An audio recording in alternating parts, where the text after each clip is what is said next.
Welcome to the Terrible Podcast with your hosts from SteelersDepot.com, where you can find all your latest and greatest Steelers news. It's Dave Bryan and Alex Kozora, always lit, talking Steelers. And now, here's Dave and Alex.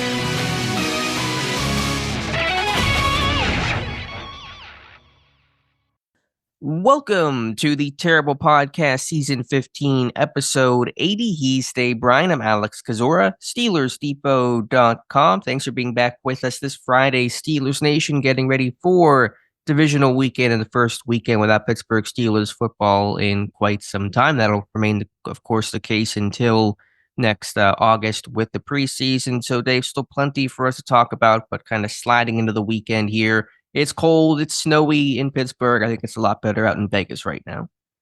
Yeah. What is it out here? It's 38 degrees. I bet that's warmer than when you're at. Obviously, we don't have the snow on the ground, having to shovel and that kind of stuff there. So, into the off season we go. Started cracking open. Guys that I'm wanting to look at right out of the chute. Who's the first draft prospect that's got your attention here that you're trying to learn more about? My first report, what should go up over this weekend, is going to be on Derek Harmon from Oregon, the defensive lineman. I saw Josh Carney talking about him, and so turned on his tape. He's a true base 3-4 defensive end, plays some nose tackle too, so interesting guy. And our first scouting report as a site is going up today. That is going to be on the corner out of Texas, Jahdae Barron. That's from Jonathan Heitritter. And so our march for the offseason and the draft, for those that love talking and writing about and reading about prospects, our journey begins today. The first one I'm looking into, diving into more tonight, is Ole Miss defensive lineman Walter Nolan, who Mel Kiper Jr., I think, had in his latest mock draft on ESPN. So I got some compilation clips that I found on Twitter that I rolled through real quick after Kiper released that. So I think I'm going to dig into his tape later tonight. All right, good deal. So we'll have maybe a discussion about some defensive linemen for Monday's show. But for the Pittsburgh Steelers, here and now, pretty quiet the last couple days, no movement, which is to be expected. We'll see if there's any sort of coaching changes and if those get announced for maybe a Friday news dump. But typically, Pittsburgh isn't super quick and reactionary to making some of those moves. So I guess we can kind of just dive right on in. Heard a lot from the beat writers this week as they've made the media rounds to kind of give an autopsy on the season and where Pittsburgh goes from here. And while things are fluid and nothing set in stone, Ray Fittipaldo from the Post-Gazette believes that there aren't going to be any significant coaching changes, that there could be some assistants that leave. He's kind of been a little mixed in his belief on Terrell Austin and others, but as of right now, he essentially thinks that those coaches under contract, which include defensive coordinator Terrell Austin and offensive line coach Pat Meyer, will return in 2025. And so that's kind of his stance right now. Obviously, last year, Matt Canada was let go before the season ended. What other changes were there after the season, and what was the timeline on that? Do you remember?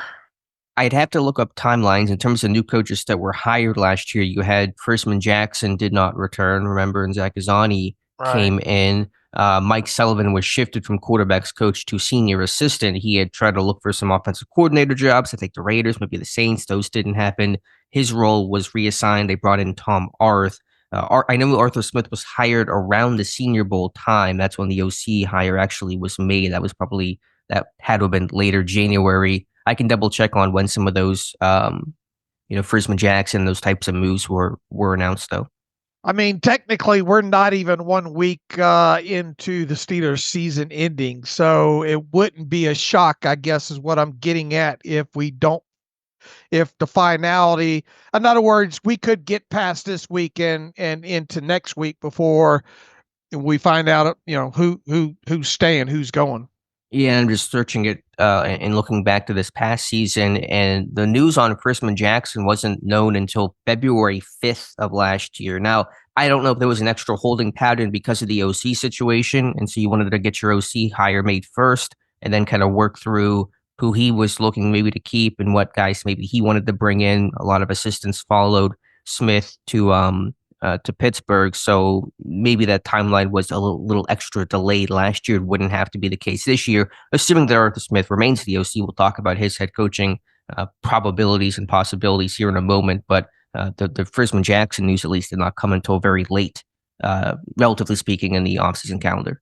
Okay. The way Mike Tomlin kept using, well, he's said it annually for the last several years about using the word change and all. It would be surprising if there's zero and the fan base would go ballistic as it is, or already ballistic as it is, would go through the roof if no changes are made. So, but Fittipaldo, I think, came out and said that he's not sure that there will be change, especially at Pat Meyer and Terrell Austin, right? Right. And you have to remember is that Pittsburgh rarely fires coaches mid-contract. I've mentioned this before. They typically will just simply let contracts expire. And so while it has happened in terms of them firing coaches mid-contract, Canada, the most recent example, you can go back to think, to Al Everest, to Jack McNeil Jr., but you're kind of going way back on those names. It's typically the contracts just simply run out, and Meyer and Austin are believed to be under contract through 2025. So it would break precedent. Now, you could certainly argue it's worth breaking precedent, and I think an O-line coach change would make a lot of sense. I'm a little less warm on the idea of getting rid of Austin. That's an unpopular opinion, but I'm less angling to fire Austin and finding a new DC than most people. But if it's not going to be those coaches, but yet everyone is talking about they're going to make changes, then what changes are they going to make? Right. You got to have one or the other, right? Right. Because I hear in one camp, you're hearing, well, they're not going to make those changes to coaches in their contract. And the other, I'm hearing, Fittipaldo and others say that multiple assistants could go unless it is true low level, true offensive assistants and quasi quality control coaches, which isn't going to move the needle too much anyway. I'm not sure what changes are going to come. I mean, like you said, you think something will have to give, but it's hard to really pin down a name right now. Yeah, the lower the level you go, it's just like moving chairs around on a Titanic, right? Yeah, it's not going to matter too much if hypothetically Jason Brooks or Anthony Midget or Isaac Williams or somebody like that was replaced by someone. Now, could they add to the coaching staff? Could they expand the coaching staff? Maybe that's a possibility. Who that could be, what role they could serve is hard to say, but maybe that's where the coaching changes will come, not through subtraction, but through addition. All right, let's see. Today's Friday, and it's already 10 Eastern time. If we're going to find out anything about any changes today, you would think it would come pretty soon today, right? I really don't know. Timelines can be more or less unpredictable in terms of when the news cycle goes out. And like I said last year, now I do think, again, the OC situation delayed things, but like I said, Frisman Jackson wasn't known until February. Tom Arth, the new quarterbacks coach, wasn't hired until February 8th. And so, I don't know. I just can't really predict confidently. And the team may also just be waiting until Arthur Smith has finality. They may not want to make coaching changes until they know exactly if Smith's going to be here next year or would he become a head coach somewhere. And that's something to talk about too. The reporting is that he is not one of the favorites for the Bears job, which I don't think is a big surprise. I don't think he's ever really been viewed as a super strong candidate, but remains, of course, in the mix for that job, still technically, and the Jets job as well. Interviewed with both teams earlier this week. And I want to correct myself. I believe that they were virtual interviews. I don't believe they were in person. I'd said that on the previous show, but my sense is, and based on some of the NFL rules, those were done virtually, not in person for the first round. But the Jets job, he has been pretty well connected with, and they still seem early in the process. They're interviewing a million candidates, and so it is still trying to pick out, one out of more than a dozen names. But I'm still watching that Smith Jet situation. And kind of an interesting name to come open was Mike McCarthy, right? Yeah, that's for the Bears job. The reporting is that Ben Johnson and Mike McCarthy are kind of the front runners for the job right now. Now things can change. We've heard about Ben Johnson get connected to the Raiders, and again, we're all kind of just guessing, and I'm not super plugged into every minutia move of those jobs, but it didn't seem like Smith was going to be the favorite there. All right, we sit and wait, and we'll see what happens with Arthur Smith. Then it doesn't feel like I've said it before. I mean, I just don't think he's done enough to get himself back in the head coaching slot just after one season, especially the way things went in Pittsburgh. But and New York, of all markets, it doesn't feel like a fit. But we'll see.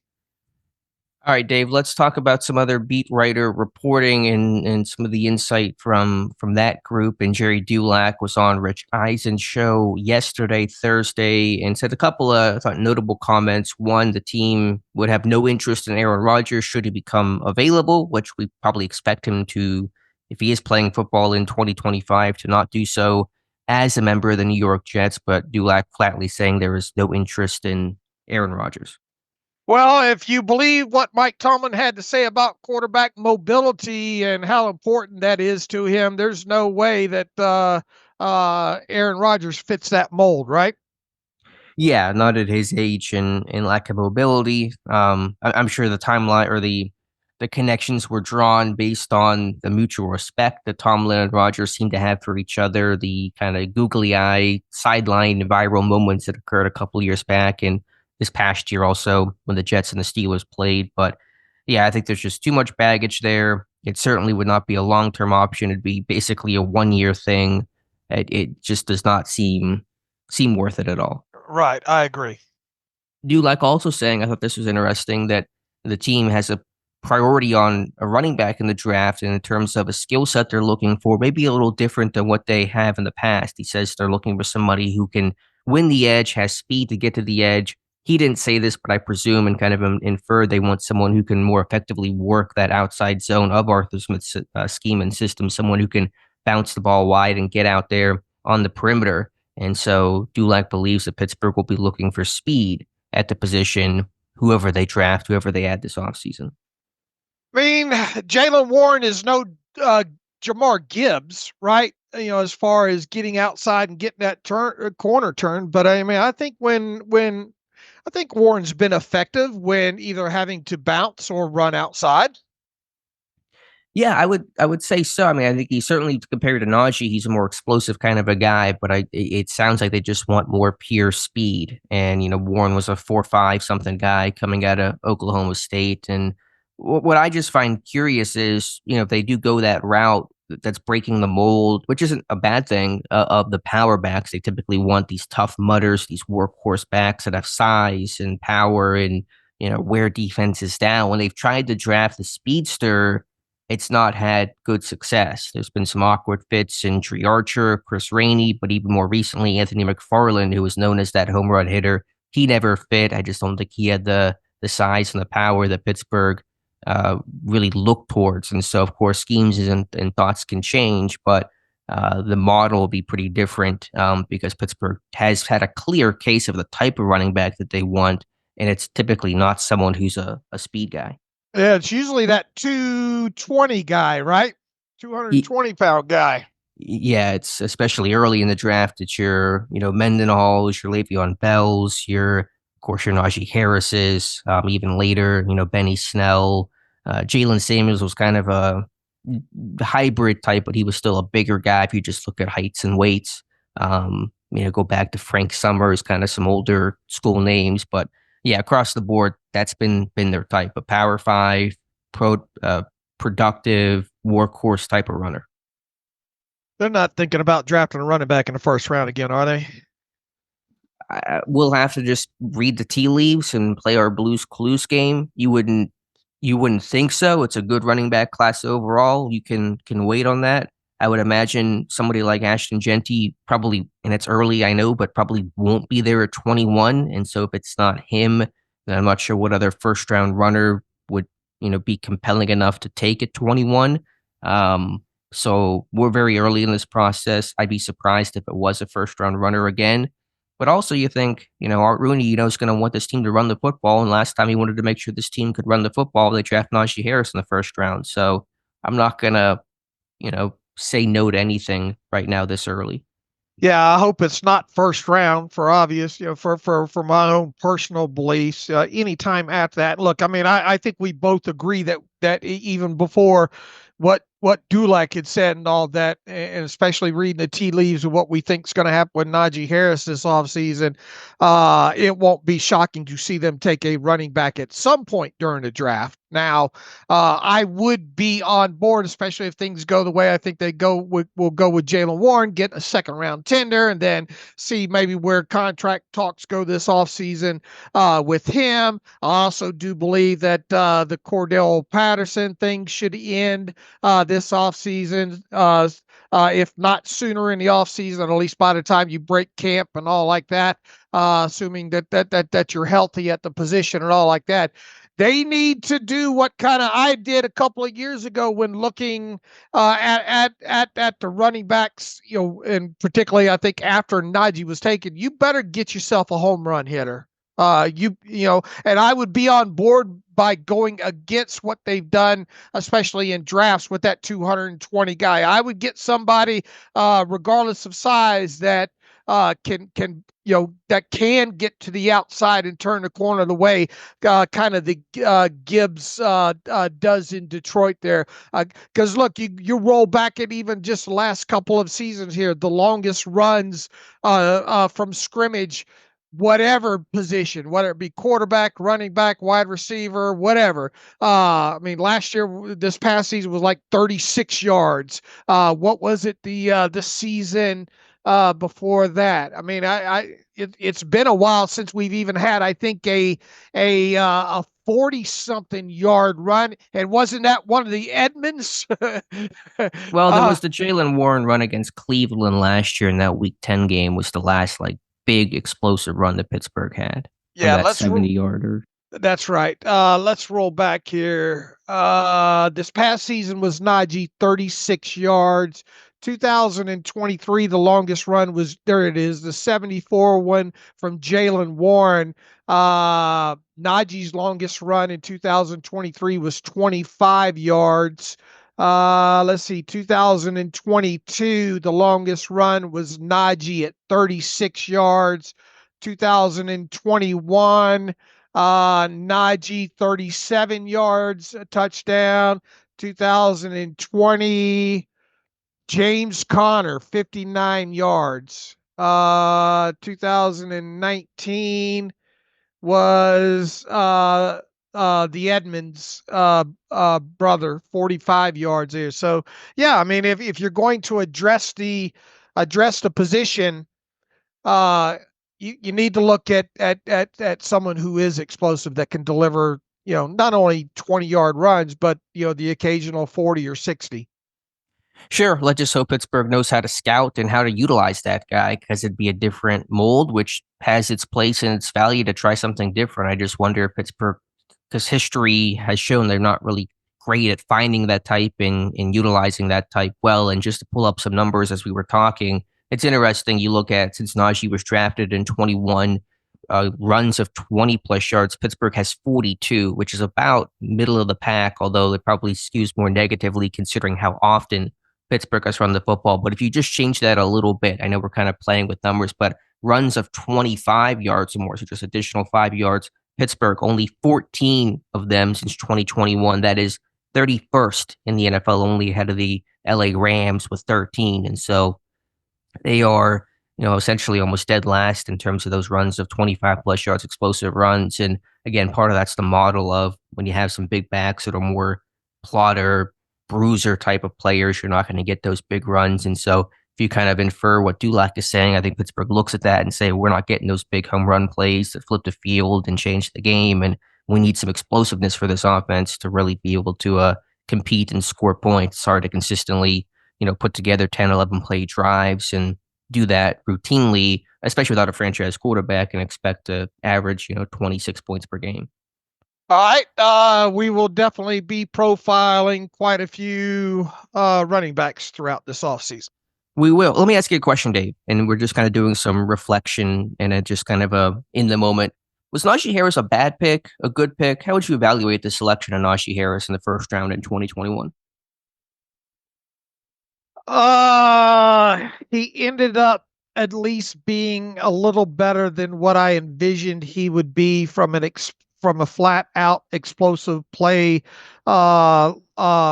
level of 20 yards or more. Now, you get into over the last couple of years, you're seeing it more designated as explosive plays for runs being 10 yards or more, as opposed to 20. But make no mistake about it, 20-yard gains, regardless of how you get them, are more impactful than, let's say, 10-yard gains are.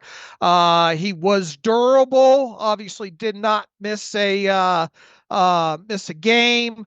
I thought he ran physical a lot of times, especially once he got out into space. It wasn't. It will not go down as one of the worst picks when it comes to first round guys.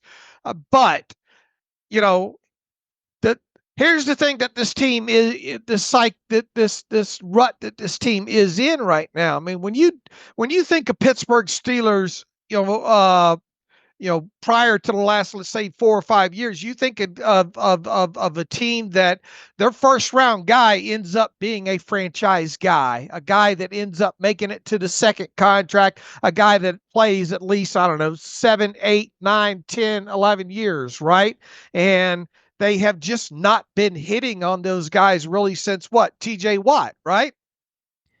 Right. I think it's a great point, and it's one we've talked about a little bit, where one of the issues that's plaguing this team of why they can't get over that hump is they're not drafting as effectively. They're not necessarily always whiffing and having these busts, although that's happening probably with more frequency with, say, Kenny Pickett, and right now Broderick Jones isn't looking too hot, but they're not getting those cornerstone guys. Watt was the last upper echelon first round pick they've made. Could they have, and look, the other thing is growing up as a kid, 1,000-yard, season for a running back was really something, right? And now it's just like, if you're not pushing 2,000 yards, just kind of, anybody can get 1,000 yards. But that's not, I'm being facetious in saying that, but it's just, people look at the 4 1,000-yard seasons that Naji Harris had, just kind of shrugged their shoulders, especially when you look at it from a successful play rate and the archaic yards per carry. Could they have done a better job at maximizing his skill set, specifically with the offensive line, and doing a better job with that, and turning those 1,000-yard seasons maybe into 1,400-yard seasons? Yeah. But I mean, how much more of a difference would that have made? To answer your question, looking back at the 4-year career of Naji Harris in Pittsburgh, was it awful? No, but you probably could have gone some different directions there positionally, especially with the position that I deem fungible. Here's the thing: when you spend a first or second round draft pick on that position, you've got to use the guy, right? So that guy's going to get carries. He's going to get yards. But in today's NFL, 3-4 yards cloud of dust just isn't going to cut it. I mean, you look at what Derrick Henry, and look, you're not going to find a Derrick Henry in every draft, right? But I mean, John, hey, you hate to say it, but look at what John Harbaugh said during that most recent Hard Knocks. Those two guys accentuate, Lamar Jackson and Derrick Henry accentuate what each other do, and they're so hard to stop because of what each one of those guys can do.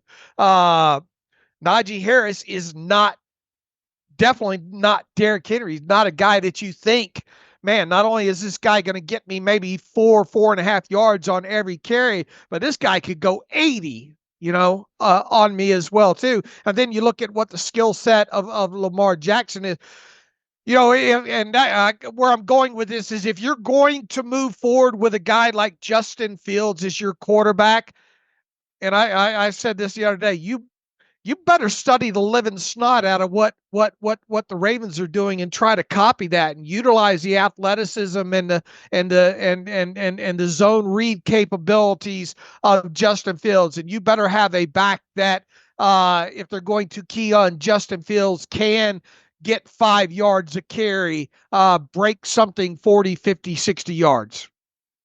Well, let me ask you this, Dave. If that's the model, if we're going to build a Baltimore light or equivalent type of offense, wouldn't that require a high-end investment in a running back? Well, it's definitely a compliment to Jaylen Warren. Jaylen Warren can break the run for you.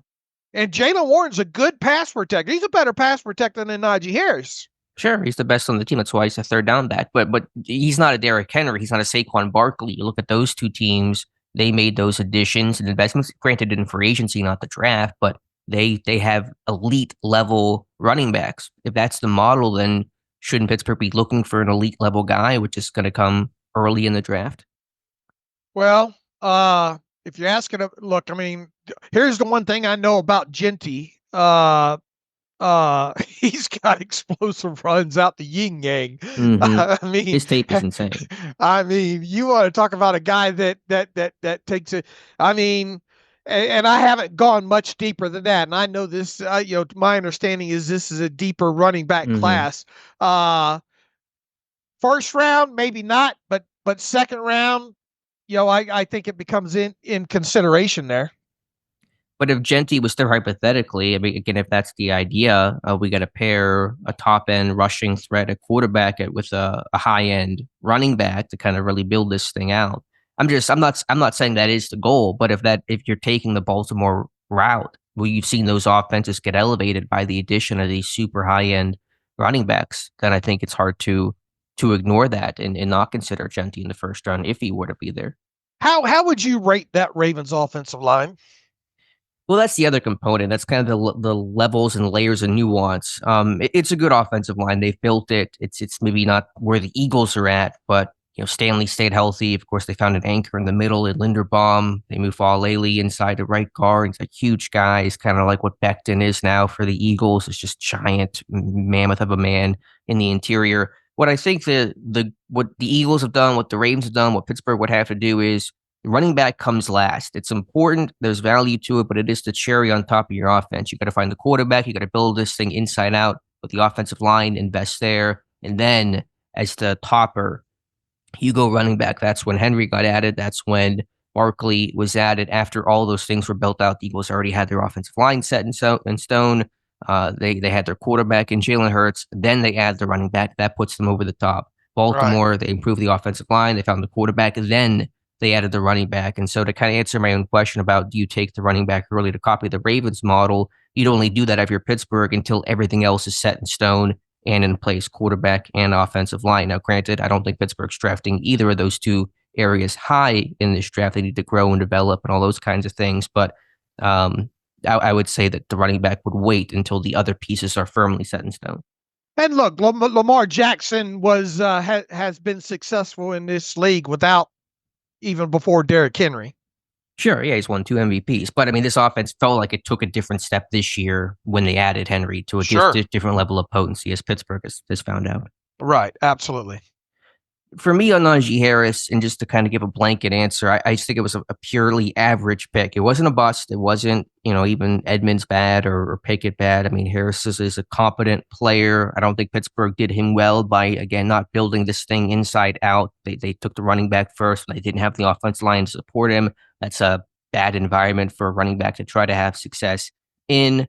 Harris was durable. I still give him credit for the 1,000-yard mark more than others. I understand 17-game season. You only have to average 58-something point yards per game. To me, it's more of a level of durability and availability than it is maybe just overall success, because he's the only running back to rush for 1,000 yards in the past 4 seasons, in each of the past 4 seasons. If it was that easy to do, there'd be more people than just him. But because he's been available and durable, that's allowed him to get there when other running backs have not been able to reach that mark. So obviously he's not an elite guy. We go back to talking about Pittsburgh not hitting on those elite guys. Watt being the last pick. Of course, they did trade for Minkah Fitzpatrick, and that was kind of their quasi first round pick, which was a big hit. But yeah, it just like a C grade average pick overall, and probably indicative of Pittsburgh not building this offense the right way, starting with the running back before they started with the offensive line. Could Naji Harris wind up being the cherry on the top for another NFL team in 2025? I'm trying to think who that would be. Well, I think you mentioned the Raiders, but they're right. not. But that's not a cherry on top. But they're lacking they're lacking Sure. a lot of stuff over there. Who are some of the we'll see. What's the situation with Kyron Williams with the Rams? Is he going to be a free agent? Do they have to maybe because he's kind of accentuated their offense there. I'm trying to think of who the top teams are this year that might could use a running back next year and would be considered a cherry on the top. What about, I mean, Buffalo's got a pretty decent situation over there right now. Cincinnati's been okay with what they've got over there right now. Houston's obviously okay with Mixon. What about a team like Kansas City? I mean, they got Pacheco, I guess. What about the Chargers? They could potentially, because Dobbins, I mean, he's been banged up. Who's the other one over there? Be an upgrade over Gus Edwards, I would say. Right. Yeah, I could certainly see the Chargers, the hammer and the lightning, Dobbins and Harris, and then Harris goes back out west, which is his home base. And maybe what about Washington? Yeah, they've had a bunch of different guys. They got Eckler, Robinson is there. But I don't know if they have that defined guy. I don't know if he's a great fit for the Cliff Kingsbury offense, assuming that Cliff doesn't become a head coach for 25. I think the Chargers is a really good bet in terms of those kind of contending types of teams. The Harbaugh physicality, the bruiser, the location. You pair Harris and Dobbins together. That makes a lot of sense, actually. And then they actually have some nice investments in their offensive line too, especially at the tackle positions, right? Yeah, with Slater and Alton, they're studs there. I don't know if Harris is the topper the way that Henry and Barkley have proven to be, and even Josh Jacobs out there in Green Bay. I think he's a step below that. But yeah, I think, for a contending team, what I think Harris will end up being for whoever is, I think he'll go, and who knows, obviously, but I think he'll go to a Dallas or the Raiders to be that workhorse lead running back, just for an offense that wants a defined guy, that wants just someone that can handle being in all situations, all downs, all carries type of a dude to kind of, be the focal point of a run game for probably an offense that's not super, super explosive. So that's kind of my thought of what Harris is, because his best traits are he's powerful, he's durable, he's available, he's ball secure overall. And I think teams will look at that as a pretty safe guy to put in the backfield. All right. Where to from where else did you want to go with the beat writer talk? This, I guess, in some sense feels like new news, but in some sense it doesn't. Gerry Dulac, again, speaking with Rich Eisen yesterday, and made mention about Mike Tomlin staying, which we all know Mike Tomlin is staying, but he said Tomlin's contract extension numbers for the first time in terms of the actual dollar amount. He said 3-year extension, $50 million. Now, we knew it was 3 years. And there was a report that came out in November that showed the highest paid coaches in American sports that put Tomlin at $16 million per season. So if you do the math, $16 million for 3 years is $48 million. And so you're right in the same ballpark. So I guess that number shouldn't be shocking, but there's been a big visceral reaction on my timeline, at least, to that dollar amount. And so you ask yourself, why is Mike Tomlin staying? Why is there no consideration to him being fired? Well, when you're getting paid $50 million over 3 years, which it's fully guaranteed for coaches in the NFL, that's a good incentive for Art Rooney to keep things the same. And that runs through 2026, right? I think longer than that. It's a 3-year extension. He signed in June of 2024. Is it 27? I'm not entirely sure what the language was in terms of extending on to 24, because he was coming into 24 in the last year of his contract. I think it would go through 27. So what you're saying is Mike Tomlin unlikely to go anywhere unless Mike Tomlin wants to go somewhere.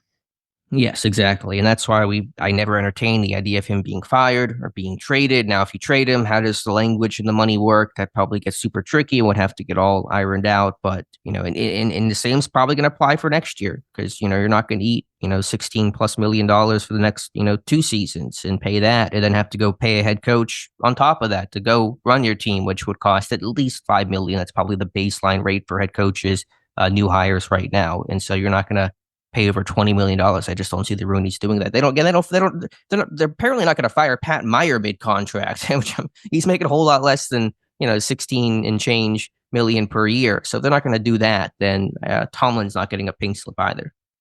You know what? I need to ask Joe Corey about head coaches and offsets. I wonder if those contracts. I think there are, but that gets into language that I'm not as familiar with, and I'm not entirely sure how those things would work. I think there is. I think I've read about that in the past. I think even it says here, I'm looking at Kyle Shanahan has no offset clause in his contract.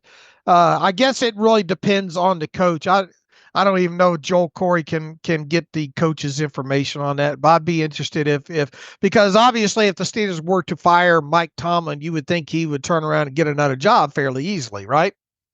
Yes, there are people lining up, throwing just an insane amount of money at him. I just wonder if how much. I just wonder if Mike Tomlin's got offsets in his. Yeah, all I know is there is a no trade clause in his contract. Which do you think that's anything? To me, that felt like probably pretty standard language for a high end coach's contract. Yeah, probably saying, look, you just can't ship me off to Jacksonville or whatever, I'm going to have to say where I go. So I think I can have some success there. Yeah. And I think where Tomlin's number came in at, because Jim Harbaugh had signed a 5-year, $80 million contract to become the Chargers head coach, which put him right at $16 million per year. And so Tomlin, I assume, in the way that the free agent market for players is played, it's the same for coaches. You're trying to beat that last guy's contract. So Tomlin, 3 years, $50 million, puts him at $16.67 million per year, right above Harbaugh. And so I imagine that's the contract that was used to help get Tomlin his deal when he signed it in June. All right. As he said, he's a well-compensated man, and that certainly is the truth. It is.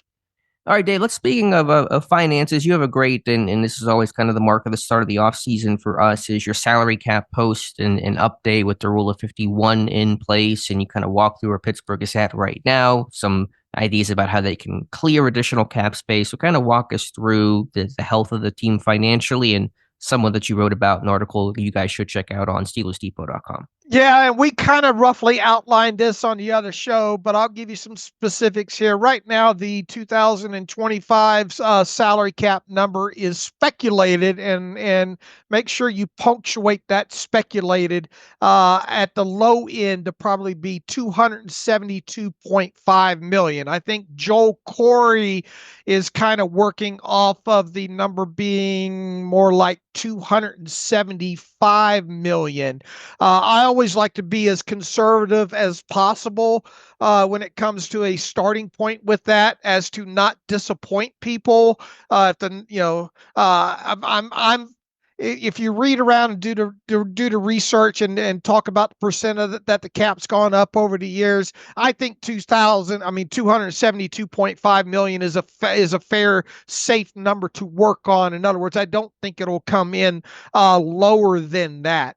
We will not know the exact number for several more weeks, but it's probably fair to assume that it'll probably come in somewhere between $272.5 million and $275 million, somewhere within there. Obviously, if it comes in greater than that, great. So that's the starting point there. Second, and I think we talked about this already, the Steelers are going to roll over a little more than $6.8 million in unused salary cap space from 2024. Right now, there does not appear to be, the team does not appear set to have any offseason adjustments. If they do, that would be probably a very minimal amount to take away from the carryover amount from 2024. If you look at the rule of 51 now, which the team now, if you include all of the players signed to reserve future contracts at this point, the team has 56 players under contract for 2025. That does not include Mike Williams, whose contract is set to void in February there. And my best projection, I projected out these reserve future contracts. There's a few of them that I'm not 100% sure about as far as credited seasons go. But even if I miss with those guys, you're talking about being very marginally off on the amounts on a couple of those guys. Where it all stands right now, if you look at the top 51 salary cap charges for this team, I have them at approximately $40.6 million under a salary cap number of $272.5 million. And then basically that's your starting point right there. Now, people hate for me to talk about it, but you have to look ahead at off-season cost impacts of the cap past the start of the new league year. Things like workout bonus, off-season workout bonus charges, the end of the rule of 51 where you add the 52nd and 53rd player to the roster, a full practice squad, the draft class offset number. In other words, how much displacement is going to take place with the rule of 51 after each one of these draft picks are signed. You've got injury settlement stuff during the summer, when a practice squad or a lower level guy gets waived injured and goes to IR, and you have to settle up with him with like a 3-week injury settlement based off of a split salary, that kind of stuff. I got a margin of about $300,000 earmarked for that. And then the age old, how much will they go into the season with in regards to salary cap space? This last offseason, they went into it with a lot more than they usually do, but that was probably a byproduct of them restructuring the contract of Alex Highsmith, thinking that maybe they were going to land a wide receiver somehow, some way, and that obviously didn't happen. So more conservatively, I have that number set at $6 million. All of those future costs combined, from what I have projected out right now, are a little more than $16 million. So just put that in the back of your head if you're listening to this, that at some point those costs become real costs. They don't happen now. It's not a line in the sand moment. But let's work backwards and just talk about this team being $40.6 million under the cap right now. And another thing that has been a hot butt with me these last couple of seasons is talking about cash on the books, and then how much cash we expect this team to spend. Right now, the top 51 salaries under contract total out at just over $183 million for 2025. That number will obviously grow. It might go backwards first during the offseason and then grow from there. Now, let's say the cap number is $272.5 million, what some of the early projections are. If you take that cash number as it sits right now, that's just 67.1% of the projected cap number. I really think, based on the cash spending that this team had in 2024, that you're really going to see this team come a lot closer, if not over 100% of the cap number. So there, if you look at 279 or 272.5 million and you subtract the 183 million, I mean, you're about 90 million more in cash, right? And cash is regarded as a new base salary, a full signing bonus amount given to a player, maybe in an extension above and beyond, as far as whatever a signing bonus would be within that. So, long story short, this team has just working off of a $40 million cap space number, a lot of room to work with. And there's going to be more early in the offseason when it comes to potential players cut. Heading the list of what I would view to be potential cap casualties, and I think this even matches the article that Nick Corte on Over the Cap just released, where he went around the league and identified, I believe, the top 100 players in the NFL that could be, I guess, potential cap casualties this offseason. Preston Smith, that's a no-brainer when it comes to the Steelers. They're not going to leave him at $13.4 million. Either he's going to have to take a cut down to damn near the minimum, or he's going to be off the roster. That's $13.4 million in cap savings right off the top there prior to roster displacement. You would be surprised if Preston Smith is not released by the start of the new league year, correct? Yeah, he's going to get cut for sure.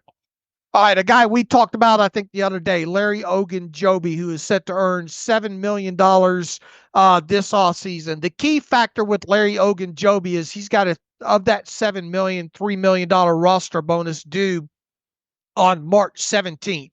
That's sort of a line in the sand commitment when it comes to him. If he makes it past, and if he does not lower his base salary down, which he's not going to do, by the way, I don't think.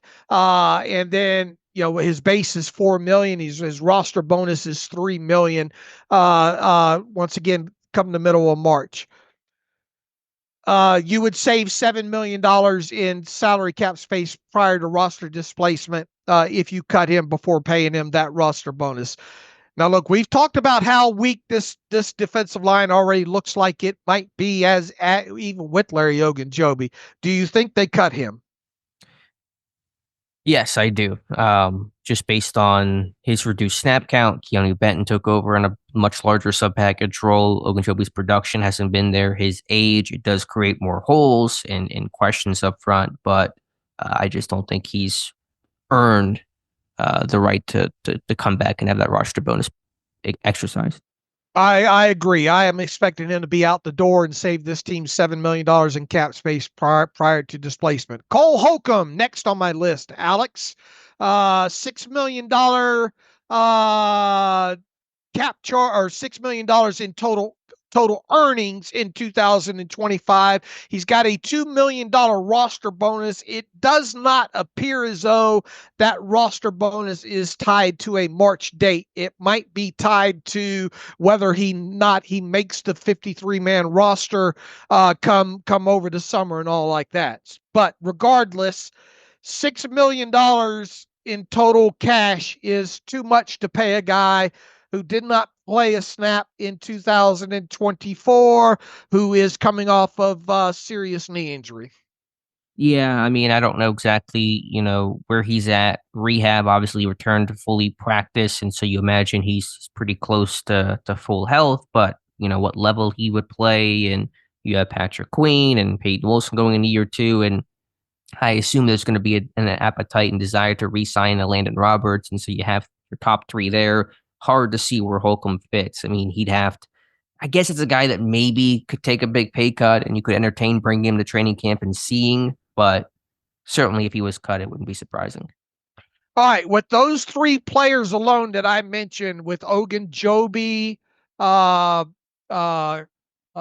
Preston Smith, and Cole Holcomb, this team could clear, where's my number here? $26.4 million in 2025 salary cap space prior to displacement. All right, from there, we can start having conversations about the Cordell Pattersons and the Dean Lowrys. Cordell Patterson set to earn a base of $2.8 million in 2025. Dean Lowry, $2.5 million.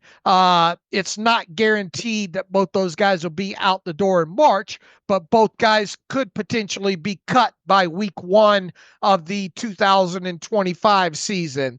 But those would probably be the next two in the going down the list of potential March cap casualties. How do you come in on both those guys?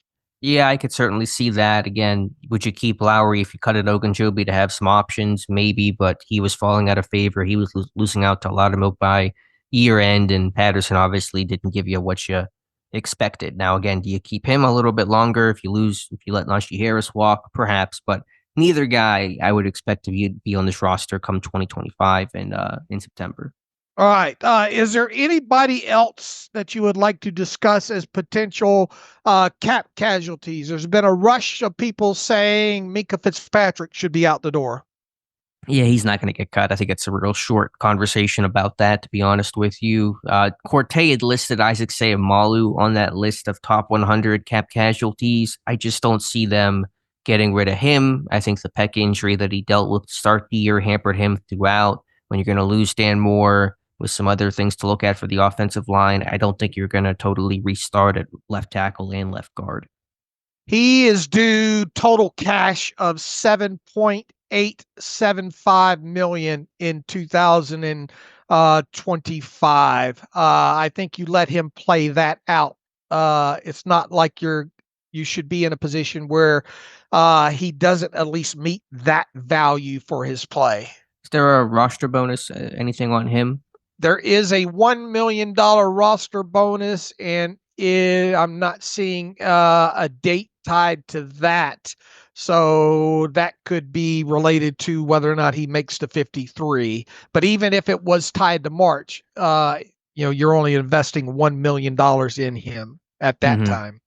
Okay, but I would expect him to return. I don't think he'll play beyond 25, but I think he'll be back as his left guard for next season.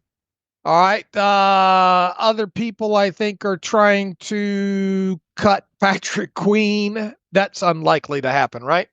Yeah, that's not going to happen. All right. Is there anybody else you'd like to discuss? Miles Killebrew is going to be back at $3.2 million, right? Yeah, I think Killebrew will be back. Top of my head, I don't have any other names coming to mind. I'd have to look at the list, but that probably covers the bulk of it. I suppose you could have a talk about Montravius Adams, but you would throw him in the same boat as a Lowry and a Patterson, where, all right, you want to cut him now, or do you want to cut him prior to setting the 53? What I think is interesting. Okay, so you factor in, let's assume those three get cut: Holcomb, Ogunjobi, and Preston Smith. How much additional kind of cash spending does that open up for Pittsburgh to likely do or almost be required to do? Yeah, I mean, you're talking about what, 20-something million dollars, right? On top of what was already there, right, which was already a pretty large amount of cap space to begin with, and a lot of need to spend cash because they really underspent, quote unquote, for the 2024 season. So is that a clue that they're going to be big players come free agency? Well, I guess that gets into the next. This team still needs a quarterback, right? Has got to do something there. Is probably going to spend some cash there. I guess the other part of the discussion that we need to talk about is TJ Watt's contract and how much cash are you going to throw at him or not throw at him during this offseason? Are you expecting let's start here. Are you expecting TJ Watt to sign contract extension at some point between now and the start of the 2025 regular season? Probably closer to the start of the year, but yes, I am. I am as well too, and that's going to be a very sizable chunk of money when you do that. True. So, I mean, the answer of rolling back, should they be more active in free agent, just in big picture of should they, and combined with can they be more active in free agency, or at least more active notably in free agency than they were last year? And to me, the answer will be yes. But they can and they should. Yeah, they certainly can. The question is, should and will they? And, as you said, that there's fair points. We made these points before. They're going to spend more on their internal free agents than they did last year, which was very little. And also the Watt extension, potential Boz extension can do things, can move that needle as well. But yeah, I mean, I imagine they're going to make at least one and probably 1.5 to 2 pretty splashy free agent additions. I don't know who and where and all those particulars, but that's what the cash numbers are telling me. That number should be more around 3 or 4 players, if we're being honest, and what we think the turnover is going to be. And then once again, I roll back to kind of precedents that this team has, talking specifically about hierarchy numbers here, where you know, will any outside free agent earn more than $14.5 million? Yeah, I know we discussed that on the previous show, and I said yes, I think somebody will, and I'll stand by that. All right. I want to see them do it for sure. Definitely, they better add guys more, that have at least 10 million APY or higher. Yeah. I just wonder from the cash standpoint where they're going to be sitting at come, say, the start of free agency, in terms of where their cash spending is and where it kind of projects to almost need to be. I know it's a 3-year span. You can roll it into next year, but you don't want to go into that third year feeling like literally obligated to spend, because that's when you make really bad decisions. You overpay, you back yourself into a corner because you got to meet that mark. And so I think you want to be more aggressive this year so you don't feel like you have to go truly all in for next year. But again, that goes back to, okay, what does the quarterback situation look like? How much are you paying? Who are you paying? If Justin Fields gets the deal that some project, which is not going to be a ton of money, that's not going to take up a lot of the cash spending. It'll take up some, but if he gets, and I don't know what the number is, I feel like it's higher than what most people think, but some are speculating, $10 million. It's not going to move the cash needle significantly. Right. And rolling back to and just so people know, over a 3-year span, once again, teams must spend at least 90% of the total cap number for the 3 years in cash at a minimum over the span of 3 years. And this team was believe short of the 90% number this past offseason by a little bit. We'll get what the cash spending number is, I think, closer to the start of the new league year, the actual new number, because the NFLPA releases that. But it does feel like this team needs to spend more, up closer to 100% of this year's cap number in cash, just to help offset a little bit of what they didn't spend last year. And you're right, you don't want to get in a situation where you're going into the final year of the 3-year period where you're having to spend like 110 or 120% of the cap number, right? To make sure you satisfy the requirements there, because as you said, it forces you into maybe extending people that you don't want to extend and throwing cash at them that way, or overspending on outside free agents that way either. So it's yet another reason to think why TJ Watt, because you don't have many true high dollar internal extension candidates this offseason for this team other than TJ Watt, right? Right. You could do Boz, but even a kicker contract's not going to be a ton of money, relatively speaking. It wasn't Pittsburgh pretty significantly under that 90%? Weren't you saying like they were at 82 or 85% and they only got Freiermuth? I mean, they got Hayward done, but that didn't create new cash, and Freiermuth deal, moved it some, but I thought I don't have the numbers pulled up, but I thought they were about, I don't know, 18 to 20 million short of what I kind of projected their cash which spending is to be last pretty year. Large number, because no receiver came in. They didn't do anything with Najee. Freiermuth got his deal, and that was essentially it from the cash moving perspective.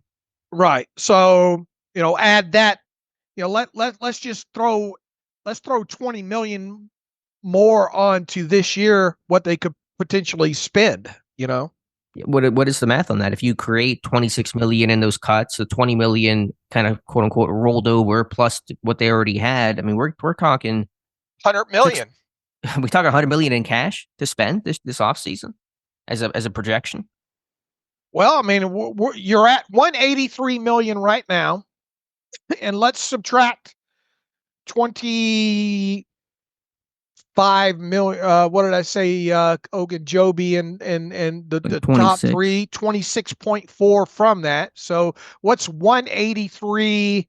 And then you're going to have displacement in there. So call it 25 million or whatnot. 158. Okay, 158, and then subtract another 20 million of what maybe you owe the pot, so to speak, right? 138. All right, and then you've got to make up. What's 95% of 272.5? Hold on. 258.8. All right, so 258, you had it down to 138, so you're talking 120 million, right? And that is in cash, what they need to spend in cash. What exactly is that 120 figure? Kind of projected what they would spend additionally in cash once they cut 3 players. Yeah, I mean, that is a huge number. And yeah, Watt extension is going to eat up some of that, but maybe a quarter of that, and you got 3 quarters left to figure out. Not that you have to spend it, but just kind of starting to project out where they're likely to be going into that third year of that period. Now, look, you'll obviously have your draft picks that you have to sign, and then let's quickly go over the draft class rookie pool here as it sits right now. The 21st overall pick is projected to have a signing bonus of almost $8 million. Okay. And so you're talking about a $9 million cash spend for 2025 on your first round guy. Your second round, and obviously it starts clicking down from here. Your second round guy is due a signing bonus of 2.2 million. So you got another 3 million there. So you got 12 million in cash probably that's going to go towards your top 2 picks. Yeah, just call it 15 million. I don't know, for the whole as draft a class. pool. Yeah, as the pool. Even if you take away 30 million to earmark for Watt, I'm just making up a number. You told me how close that is. 15 million for the pool. You're at 75 million still left to spend. Right. And throw a quarterback in, and that's kind of the wild card in terms of how that's going to look. But I mean, the point is, you got some big numbers that Pittsburgh can spend. Now the question is, who and where do they add? Is that where you make a run at a T. Higgins? Do you go at it Devontae Adams? Do you go make a play for a top corner, a defensive lineman? I don't know, haven't gotten a good lay of the class, but we're talking some big numbers for Pittsburgh to work with. And another wild card within all this is George Pickens, right? Sure. That is the ultimate thing, but I'm not sure if we've gotten any indication Pittsburgh has a real desire to do something with Pickens. I mean, the beat writers are trending towards them moving on from him. I don't think there's really any clear consensus on that, but there's not been many reports saying, oh yeah, this team is eager to sign him to a long-term deal. All right. Other than Watt potentially getting an extension this offseason, we'll see what they do with Chris Boswell. Normally, they don't give quote unquote extensions to non-quarterbacks with more than 1 year remaining under current contract. Could we see them do something like this team did with AB several years ago, with moving money forward and maybe put some dummy years, I guess technically it'd be roll, an extension, but they'll probably do something with him, at least more than anything, to give him more money in 2025. Yeah, I could see them kind of forward some money. I don't know about extensions, because like true extensions, because that's not part of what they do. But again, even that's, how much money are we talking? We're not talking a huge sum for a kicker. I don't know. What would that number 3 million more? I have no idea what the number even looks like right now for a kicker. Well, I mean, you want, let's see how much cash he's set to earn now and how much can be moved forward. He's set to earn $3.12 million $3.12 million in 2025. And top kickers are getting like 5 or 6, I think. Right. So, I mean, you might want to add $3-4 million in cash to him this year, you know. Yeah, right. But again, in terms we're talking 120 million, even if you reduce that down to 75 based on the other moves, it's still a drop in the bucket. You could probably easily take the 3.12 million that he's due also in 2026, take that down to the minimum salary for that year, move that forward. That would be at least another, what is even the base salary in the CBA for him in 2026? It'd be 1.3 million, I think, is the lowest I think you could take his salary down for 2026. So you'd be talking about almost $2 million throwing forward, which would put like right at about 5 million. Do you think I mean, it might take a little bit more than that if we're being honest here. But anyway, it's not going to be a huge cash expenditure moving forward. Right. I guess the takeaway from all this discussion is that there's reason to believe Pittsburgh's going to be pretty active in free agency.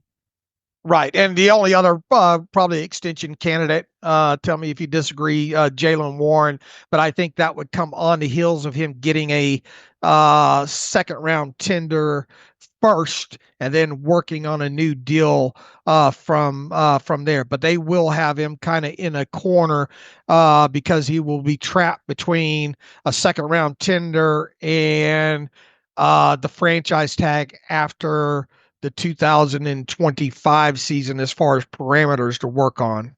Yeah, I can certainly see the extension. We mentioned some ideas what that looks like, maybe 3 years, 21 million, but it's still going to count, of course, but that probably wouldn't come until the summer, maybe earlier, because it'd be something to kind of get done out of the way before the Watt extension. But again, we're not talking huge money there.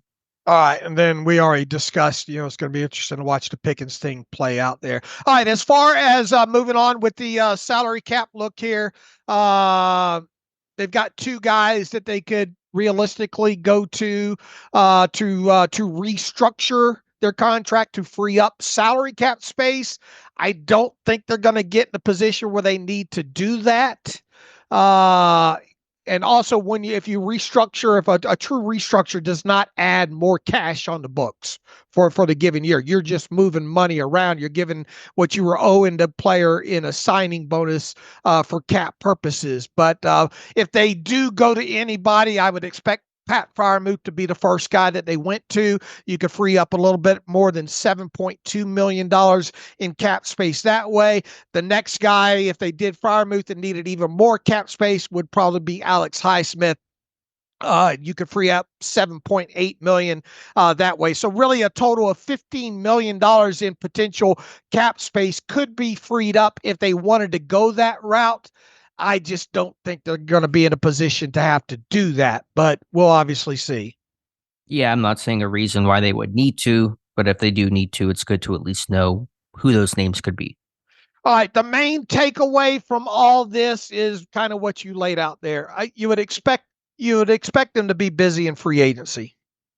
Yeah. Now, again, I'll say it again, who and where, and you do want to be careful not to just to start throwing money around. I think Pittsburgh, while they have holes, you have to have a real good plan of, again, what's our identity? Who do we want to be, rather than just this grab bag of let's get this player here and this player there, and the pieces don't really fit together. I think there's a concern there that Pittsburgh, and they generally are a team that does not spend in free agency, in part because past years they couldn't because they were hamstrung by the cap and, quarterback salaries, all those types of things. So I do think you have to be careful to not go buck wild with the spending and just start thinking, okay, we'll just start patching holes here and there without a real cohesive view of how this team can win.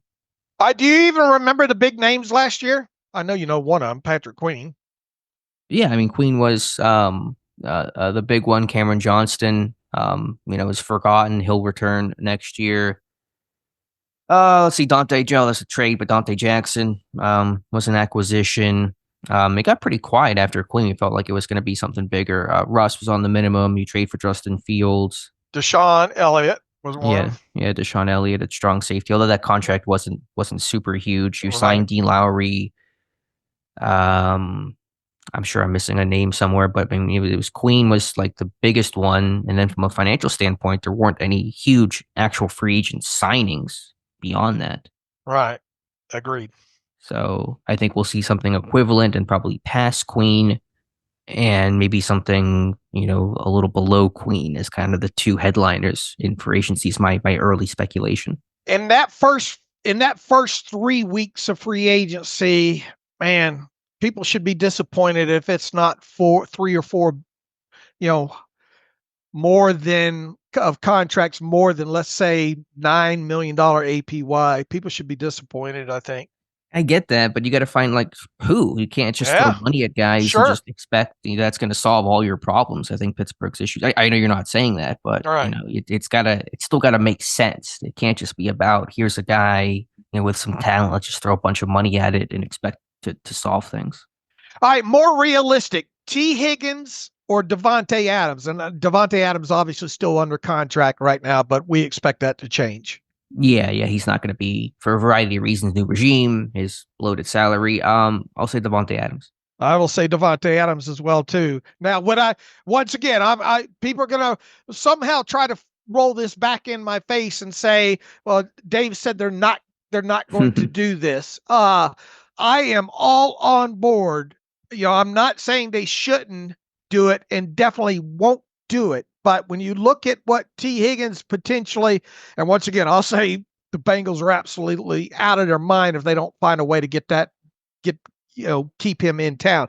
But assuming he hits the market, he's going to be one of the top, if not the top, free agent wide receivers on the market, right? Yeah, he's going to be, I would imagine, the top name. All right, and that comes with a tax, right? Yeah, it absolutely does. And you talk about also the guaranteed structure. Would Pittsburgh do it into year 2? History says they wouldn't. Now, again, you go back to your precedent conversation that you had, and should Pittsburgh change that? But if they stay with what they have been doing, they're not going to be as competitive from that standpoint. Let me roll down real quick the list of based on current APY from this season, the guys that are set at wide receiver to be free agents. Stephon Diggs at 32. I'll probably pass on Diggs. All right, T. Higgins, we would both gladly take him. We just don't think that happens, right? I might be a little less enthused about T. Higgins than you, but I don't think it's going to happen. All right, Keenan Allen at 33. I mean, probably not. I've always liked Keenan Allen. I mean, I don't have a whole lot, just for the record, of like feelings on who I do want to sign and don't want to re-sign right now. I know it's going to be it's going to be a deep group of free agent receivers and guys that may end up getting cut, but probably not on Keenan Allen. Right. Amari Cooper. I mean, I like his voids. Yeah, again, I'm not going to be able to provide a lot of like yes, no on you can, but go down the list because I know it's a deep list of names. All right, Chris Godwin's an interesting name at 29 years old. The Steelers had interest in him prior to the draft. I remember Todd Haley being at that pro day. That could be an interesting bargain guy, right? Coming off the injury that he come off of. The concern I would have there is he's a big slot, and how much is a big slot going to be worth in an Arthur Smith offense? You go down Darius Slayton. If you go down this list, is a guy that we tossed the name around. Oh Lord, who was the Cardinals receiver that we thought they were going to maybe trade for? The Jaguars, Christian Kirk. Jaguars, Christian Kirk. Mm-hmm. We'll see how healthy he is. The list gets thin real quick. What about Tyler Lockett? I know he was discussed as a trade candidate this offseason. That really wasn't going to happen because they restructured his deal. He really fell out of favor pretty hard in Seattle down the stretch. It was Smith and Jigba. It was Metcalf. There were articles about Lockett basically saying like, yeah, I'm not even involved in this offense. He was playing, but he wasn't, seeing targets. I would imagine Seattle's probably looking to move on there unless new OC is going to change things with Russell Wilson connection. He's always spoken highly of Lockett, teammates in Seattle, of course. I'm not saying that's yes, no, but a name I would consider. I think we'll hear about come free agency. I've always been a Tyler Lockett fan, but he is up there in age. He's going to be 33 now. He's scheduled to have a base salary of $10 million. in 2025. He's got roster bonuses worth another, let's see, what is the specifics on hit? That $5.3 million roster bonus that he's due is due on March 18th. So they're going to do something. If they're going to move him, they're going to move him before paying him, you would think, that $5.3 million roster bonus. Sure. And yeah, I mean, down the stretch, he was just catching a couple passes for not many yards. He finished the year with only 600 yards, 49 catches, basically his worst numbers of his career. I can't imagine he's going to be coming back to Seattle. All right. But they, if they decide that they're going to trade George Pickens, then the room gets super light then, right? You're already talking about a light wide receiver room. It gets super light if you trade him. So as we said, you got to probably go into the draft with a couple of guys that way and make a splash or two in free agency.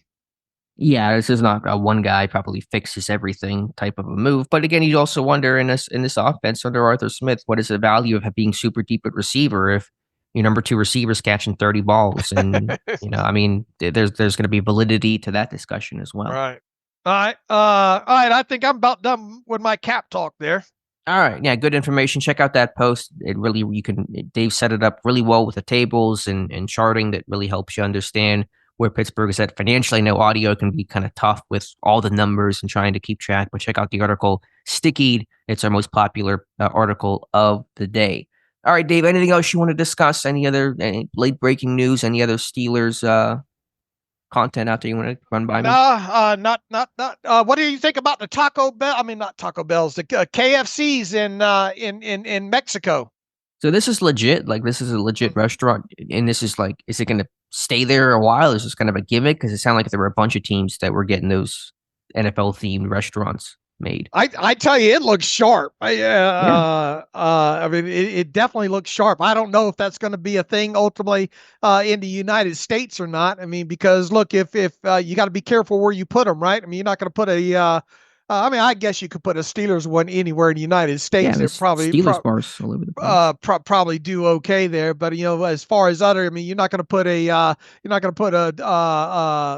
Philadelphia Eagles one in the city of Pittsburgh, right? But Yeah. or you're not going to put a Jacksonville Jaguars one in Pittsburgh. I suppose that could be a thing. I mean, look, the NFL is all about money, right? They don't care where it comes from, but I'll say this, just looking at the pictures of it, it's sharp. I would go in one and order just to sit in one and check it out. Yeah, it looked cool. I wonder if the food's any good. KFC has gone downhill, but I don't know what the KFCs in Mexico are like, if they're good or not. But yeah, it was pretty interesting. All right, what else off the peripheral? Should the Steelers trade TJ Watt, George Pickens, and 2 first-rounders for Shadur Sanders, like Colin Cowherd Lord suggests? How are guys like that so successful and make the contracts? Is it because the Stephen A. Smiths and the Colin Cowards and the Skip Bayless and who else, Alex? I mean, is the job to have the hotter take than the next guy because so many people actually buy it or discuss it? I mean, it just, I never have, maybe I missed my calling. I don't know. Maybe we should do more hot takes on this, things that aren't going to happen. I mean, those guys have been around for a long time, and so they were kind of, I don't want to say grandfathered in, but they are kind of titans in the sense of doing the radio thing and analyst thing, and Skip Bayless is one of the starters of kind of the hot take embrace debate era that ESPN had gone to. I know he's no longer anywhere with all Skip Bayless allegations. Yeah, I just think there are guys that have been able to captivate often with a lot of hot takes, and obviously we're talking about it, so that's their whole goal is to get people to talk about it. The worst thing that someone on the radio can do is just not be heard or not be paid attention to, good or bad, is kind of their mentality. And without Cowherd literally did this last year about Caleb Williams. He said Pittsburgh should trade Watt and Pickens in 3 first-rounders for Caleb Williams. So he's literally just recycling an old take of his, minus 1 first-round pick. So this really isn't interesting to me, and obviously never going to happen, but it did get some traction yesterday. Yeah, it's amazing. And how did Cam Newton become such a go-to guy on First Take? Yeah, I don't follow the dynamics too well. I mean, they've had a lot of different changes in the guest hosting there, and Newton's honest and willing to share his opinion. So I don't know. I don't follow that stuff too closely. All right. All right. All right, Okay. Dave. Shall we get to some picks here? Yeah, let's make our picks for the divisional round, which looks like a fantastic slate of games. Should be a lot of fun.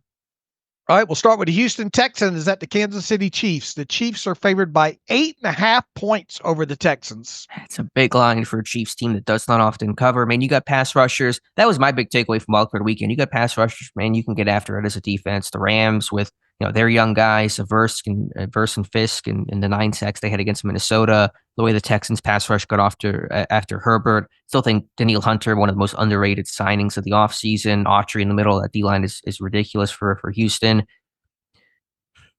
Will Houston cover? I'm going to say in a rare instance, KC is able to cover the spread. They win by 10 or so, just given a bye week with Andy Reid.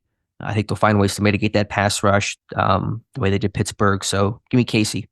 Damn it, I was hoping you'd go the other way. I'm interested to see how long this layoff impacts, because that's going to be a huge talking point, I think, this week is the amount of time, especially from them resting their starters. How many total days will this end up being? Let's see, this game happens tomorrow. And when did the Chiefs play their last? Christmas Day, because they had week 18 off. Oh, okay. So, you're talking, damn. That's 3 weeks? Yeah. They've had layoffs in the past. I don't know about this extreme, but yeah, it's been about 3 weeks. All right. I'm taking the Chiefs as well, too, late 8.5 points. Washington Commanders at the Detroit Lions, another 8.5 point line here. Lions favored.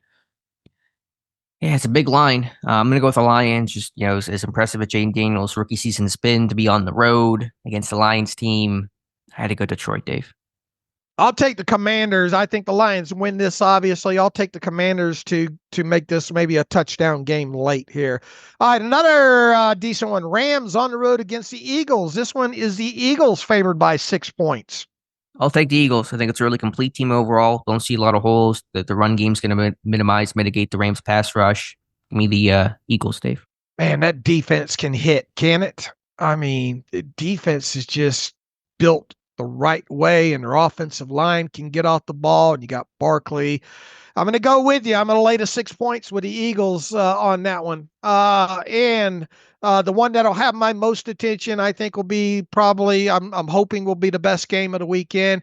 The Ravens on the road in cold and probably snowy Buffalo against the Bills. The Ravens are 1.5 point road favorites against the Bills here.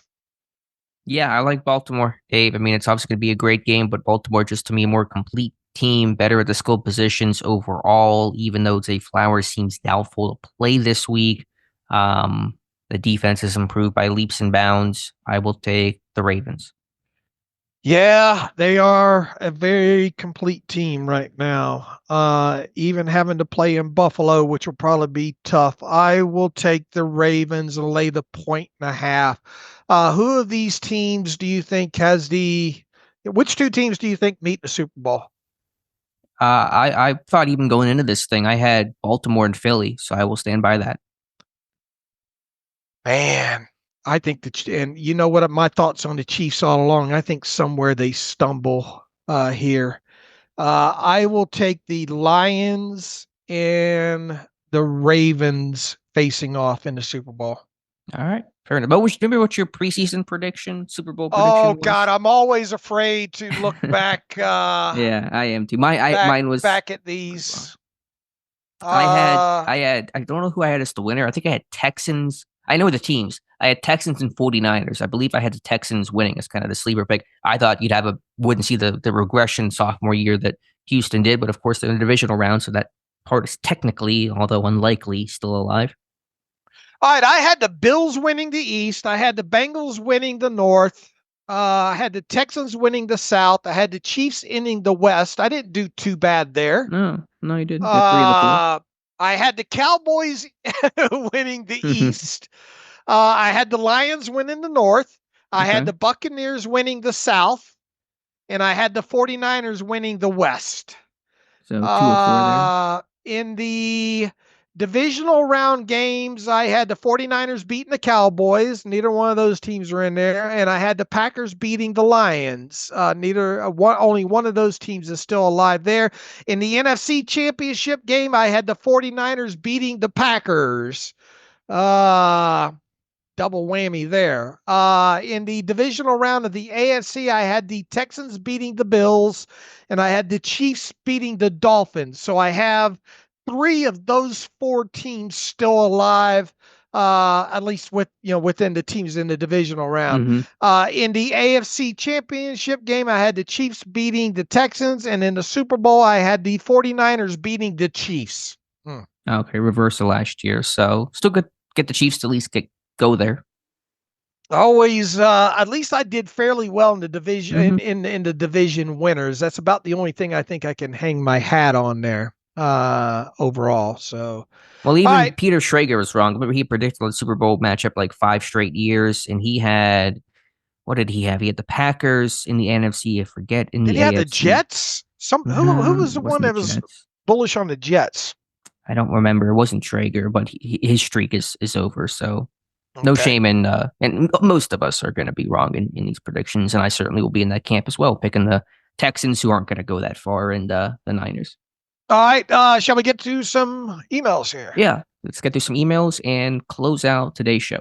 All right, Nick Shuley, happy Friday, guys. I want to give my 2 cents on potential extension for George Pickens. He is absolutely incredible talent, but with the way he has acted since being drafted, I don't feel he is qualified for an extension. Giving Pickens an extension sets a bad precedent, in my opinion. It says, yeah, you can commit silly penalties, crash out on the sidelines, and be late to games, meetings, and we will reward you. The potential extension is a huge turning point for the Steelers. Will they continue down this path of dealing with diva wide receivers, or will they bite the bullet and trade them? He says the right move, in my opinion, and show that they want mature and accountable guys in the locker room. Nick, look, my thought on this is they should try to deal him and not give him I would, if you give him an extension, you better be careful with that guaranteed money. Yeah, no, I totally understand the trepidation for a long-term deal. But just play devil's advocate. You trade George Pickens, you have now have nothing in your receiver room, and you have to hope that whoever you get is going to be right and work out the way that you hope that it will, which is certainly no guarantee of whether that's a free agent and certainly a draft pick. And so you are really risking, your already delicate, let's say, pass game by dealing George Pickens. And what happens if you keep him and you don't give him an extension? What's that look like? I have no idea. That all rests in George Pickens' camp of how he would react to that. All right, Dan Hedrick writes in, how's it going? I usually only email once or twice a year. I wanted to talk about the offensive line. I think that's been a big issue this year for a team that wants to run the ball and invested a whole offseason into it. The line was very unhealthy, he says. As you know, we lost 3 starters, including a first-round pick to that. Never got to play because of injury. And I think that made a huge difference down the stretch, especially when Russell Wilson seemed spooked and couldn't get the ball out fast enough, which in return affected George Pickens' production. Think simply by getting these guys healthy, it will help a lot. My question should be, should we get another late round left tackle for competition in case Broderick Jones has issues? Look, here's the thing. Yes, you did not have James Daniels for a good part of the season. I thought Mason McCormick until later in the season held his own. He needs to improve as a run blocker, I think. You obviously had no Troy Fautano. You had very, very disappointing from Broderick Jones season as a whole. How much will it help moving him to left tackle? I mean, you've got so much invest. Let's assume, say, Amalu comes back. Should they at least draft a tackle at some point in this draft? Well, what I said the other day, and this is my mindset, is maybe you draft a tackle in the 6th, 7th round. That's fine, but you should add a veteran. You need a veteran guy that can come in. That Broderick Jones falters. You have some alternative options, and you want to make sure you're still creating competition there. I think one thing Pittsburgh has lamented in the past is lack of competition along the offensive line. You don't need that everywhere, but you probably need that in a tackle. So, who that is, I don't know. Again, and tackles are going to be expensive on the market, but you need some veteran presence there, because I don't want to assume that moving Broderick Jones left tackle is going to cure everything. In some ways, it makes me a little more scared. That's the blind side to that side. The quarterback, you'll see that even less. But yeah, to the reader's point, and thank you for the email and checking in. I mean, I think, yes, the hope is the offensive line can grow in year two. Frazier, McCormick, Fautanu, Jones, a lot of young guys in there. That's what Pittsburgh will be banking on. Certainly, and frankly, they need it to work. This line has to grow leaps and bounds next year. And if that doesn't happen, they're in big trouble. All right, and we both are in agreement that we suggest they move on from Pat Meyer, right? Yes. I don't know if that's going to happen, but I think they got to get an O-line hire and knock out of the park. And I don't think Meyer's been a miserable O-line coach. There are things I like about him, but he is not seemingly the guy that's going to take this group to become an elite unit. All right, Troy Paplo-Modis writes in, hey, guys, you might not want to entertain this question, but I do think it's a valid one. How much of Tomlin keeping his job after all the postseason failures has to do with the Rooney Rule? He says, I believe that is a big part of him still being the head coach after all the issues we've been having in the recent years. If he was the head coach for any or other organization, he would have been fired before this past season. Art can't go hit against his family rule, he says, and I feel he is stuck due to it. Look, Mike Tomlin's been a head coach long enough in this league, and I don't think the Rooney Rule has anything to do why they have why they're going another season, possibly even two, or who knows, three with him. I think it's about now at this point money, as we said earlier in the show, and just the traditional continuity of not liking head coaches to be around for a while. Yeah, no, I agree 100%, Dave. This has nothing to do with the Rooney Rule, which firing Tomlin doesn't run afoul of the Rooney Rule. I guess the implication is you don't want to fire the African-American head coach, and the way that looks for the team that helped push the Rooney Rule for minority coaches, but that's not. I guess I get the point, but it's not really connected strongly. But to the reasons of why Tomlin's being kept, nothing to do with that. As you said, you just give this guy a $50 million contract extension. This team doesn't fire head coaches or coaches in general mid-contract across the board, let alone with their $50 million head coach. And the patient Rooneys are not going to make those kinds of wage and changes. Right or wrong, people can disagree, but those are the reasons why Tomlin is staying. All right, Doug Walter writes in, Dave and Alex, hope all is well. Last show, Alex had mentioned the goals for 2025 should be copy and pasted from the goals of 2024. Find a quarterback of the future, win a playoff game. My question is, would you be willing to give up one for the other, meaning we find our quarterback of the future but lose in the playoffs, or maybe miss the playoffs entirely, or we win a playoff game but enter 2026 with the same questions at the quarterback position? He says if it came down to one or the other, which would be easier to stomach, finding the guy but continuing the playoff losing streak, or ending the 8-year drought but having questions going into 2026? Thanks as always for your dedication and unmatched Steelers content. This is an easy one for me. Mm-hmm. Yeah, we can probably say it in unison. Find the quarterback. Find the quarterback. Yeah, if whoever it is, even if it Justin Fields or whatever. If you come out of here feeling all rosy and smelling yourself, and hey, all right, got a quarterback we can move forward with confidently. But because of the way the rest of the roster was shaped, or injuries or whatever, you end up not making the playoffs, or not winning a playoff game. Give me the franchise quarterback every time. Yeah, for sure. So as much as it would suck to continue the streak, if you find the quarterback, that's going to give you more long-term hope than it is going to be for the individual, one-off playoff win, which would still be huge. But good question. I appreciate the question, but I think it's a no-brainer in which one you would take if you could only choose one. All right, Randy. I think Randy's in North Carolina here. I believe we didn't see a real Arthur Smith offense post week 6. He says, after the Kabali report and hearing Big Ben comment that he was surprised how often Russ changed the play at the line, I believe the best quarterback to fit this offense is Fields.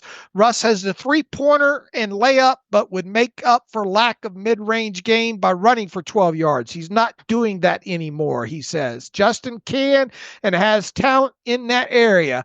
Russ is good pre-snap, but limited post-snap at this point. Justin is not as polished at either, but even Lamar had to develop into Lamar. If Tomlin lets Arthur Smith develop his offensive staff, I believe he chooses Fields.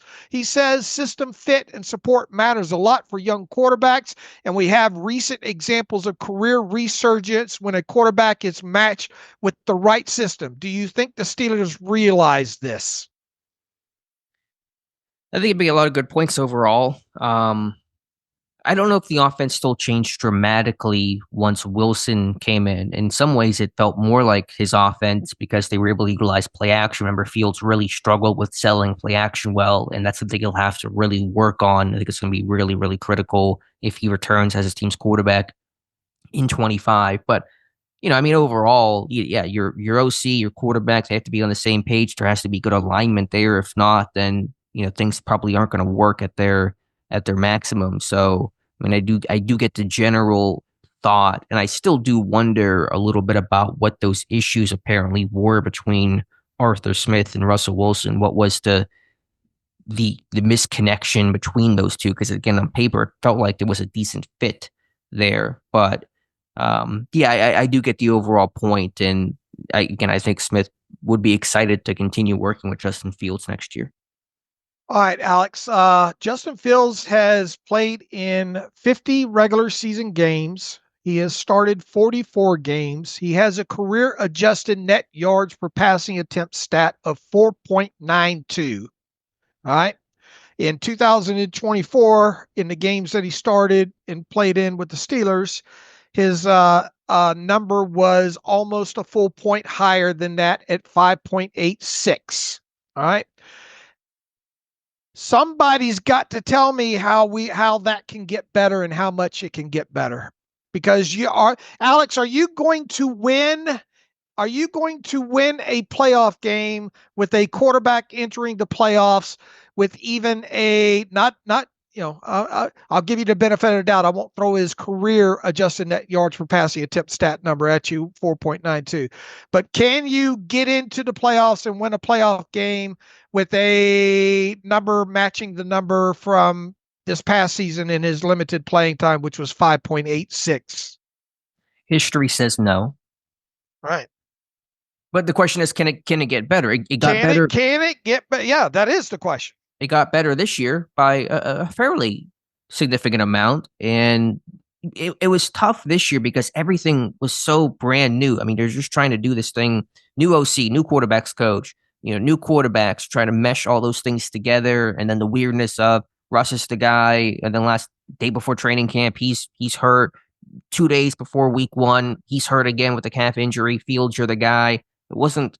Obviously, Fields got the summer and training camp to work together with Smith, and that was important. But, is the theory, okay, Smith goes into year 2, Fields goes into year 2, Fields feels like the guy going into training camp.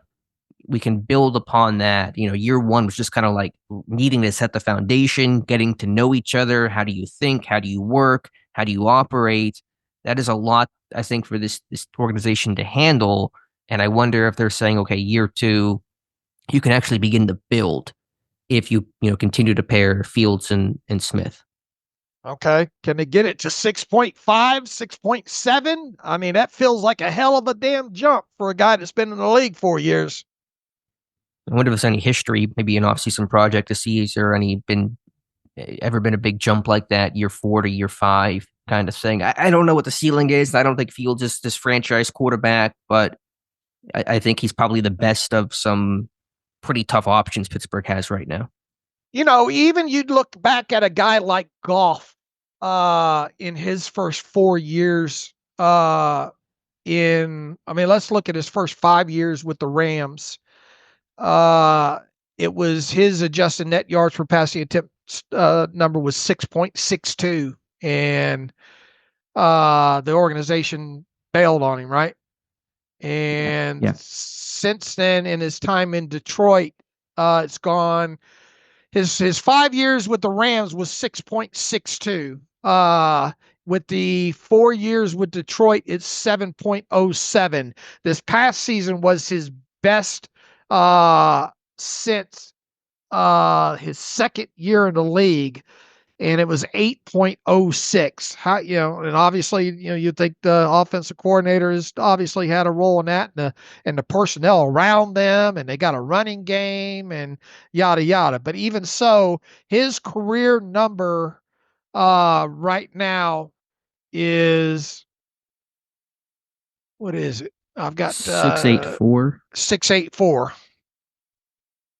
Yeah, I mean, you've seen it fluctuate. I mean, you've seen it grow in Detroit and, bounce up by a point and a half. So, but that comes down to having a good supporting cast, obviously. All right. It's a big question mark when I mean you, you just gotta ask yourself, how much better of a quarterback in year 2 can Justin Fields be, and is it enough? Yeah, but if not him, I don't like I don't like to lead with the if not him because Right. we're going to focus on. But it's hard not to, because look at what's out there, Yeah, and they probably would add somebody to try to compete with Fields to have some healthy competition. I don't know who that would be. And Fields, I think, would still be the pretty clear favorite, but it makes the most sense to me of the available options. All right. Chris Bailey writes in a different take on our 2024 season. Did our stars shine? Gloom, despair. The Steelers season is over, but at least I've got your excellent offseason coverage to get me through. Well, we appreciate that, Chris.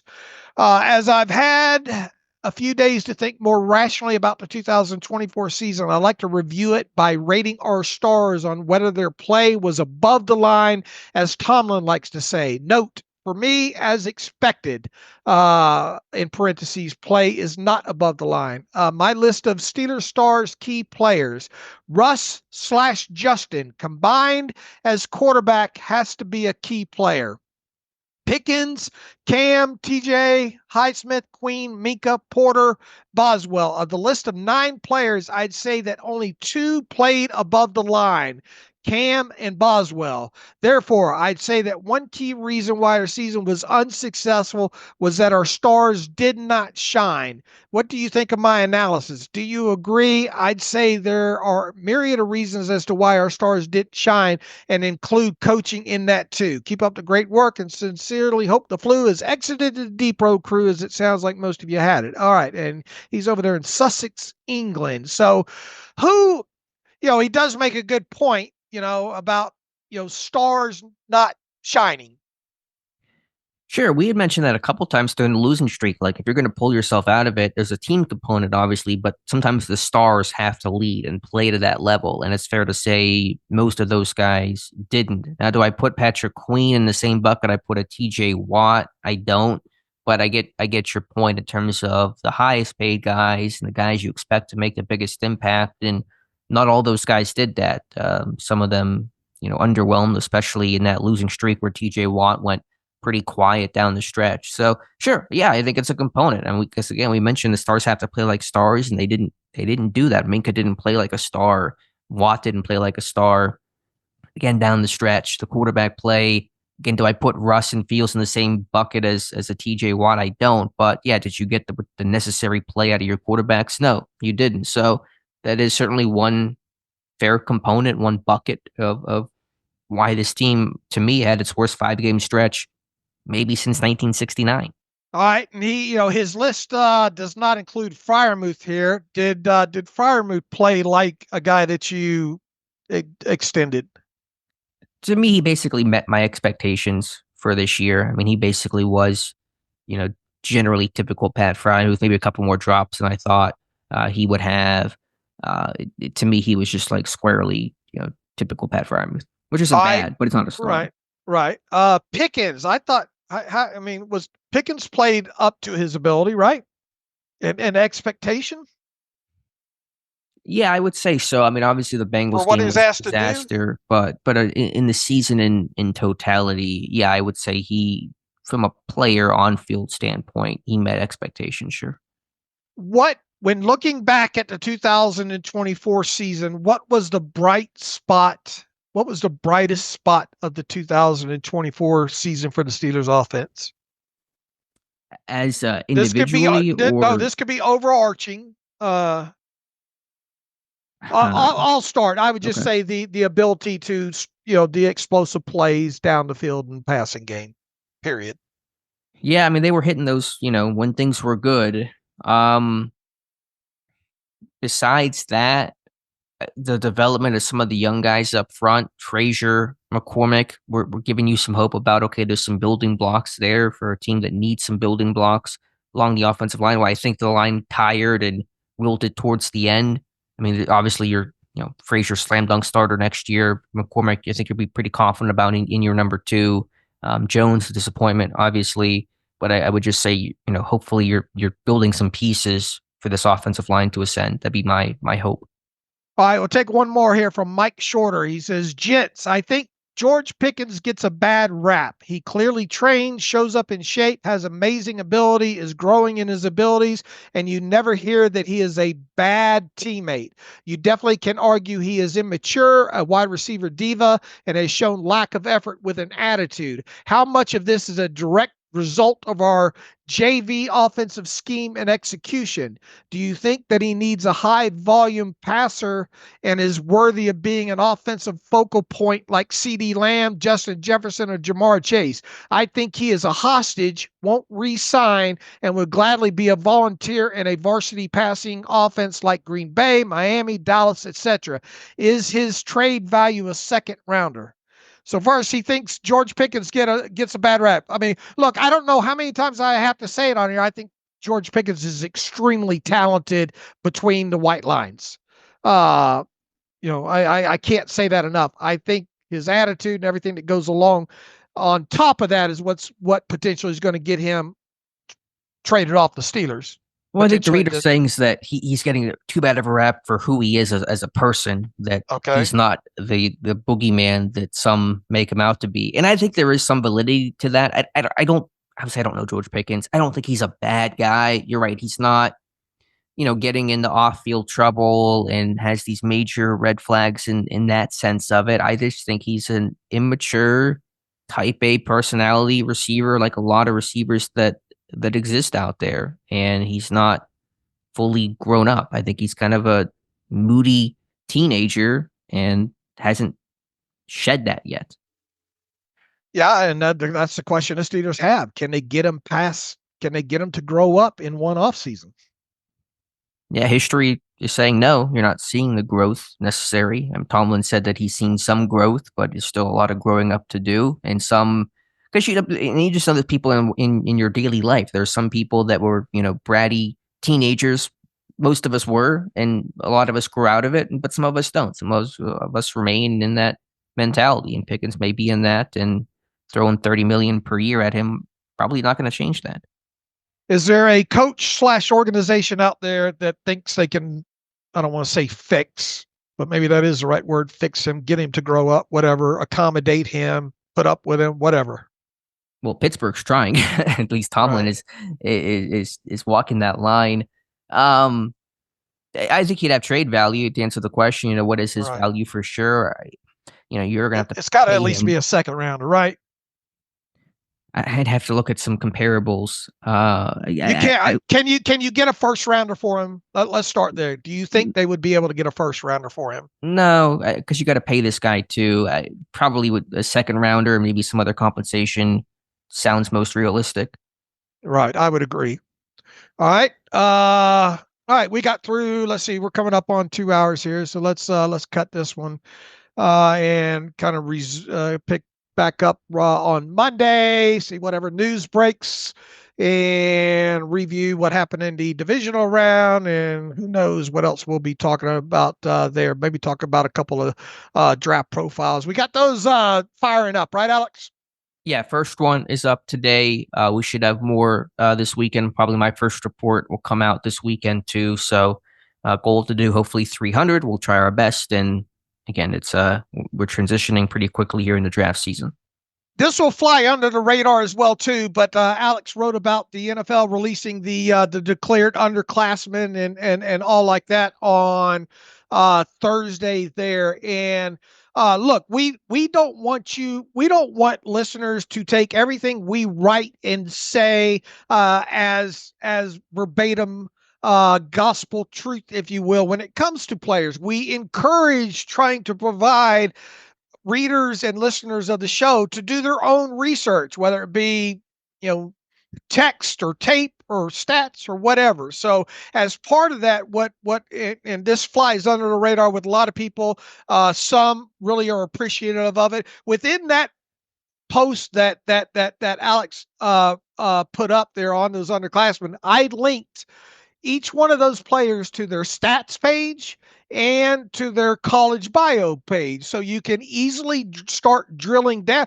That's how we all start, right, Alex? We go, to the stats, to the bios, to the tape of these guys and try to start learning as much about these guys as we can. And we encourage readers of the site to do the same. So if you see that post, go to it, and you should be able to click on the names of each one of those players and their college link and start your own research that way. So just kind of a plus that we try to do above and beyond. And when we get to these all-star games, to the Shrine Bowl, to the Senior Bowl, and we get the official rosters and the weigh-ins of those guys, we will link those players to their stats and to their bios as well, too, in an effort to let's all educate each other as we go through this. Yeah, thank you for doing that, Dave. That's a big help. And yeah, we just want to give you guys the tools and resources where that's where the Depot and Steelers Depot comes from, as this one-stop shop for everything that you could ask for. And so that's always our intent. You sound great today, by the way. I'm still the cough. The cough's always the last thing for me, and so I'm still holding it back a little bit, but thank you. I appreciate it. All right. Anything to look for on the site the rest of the weekend besides profiles? Anything working on?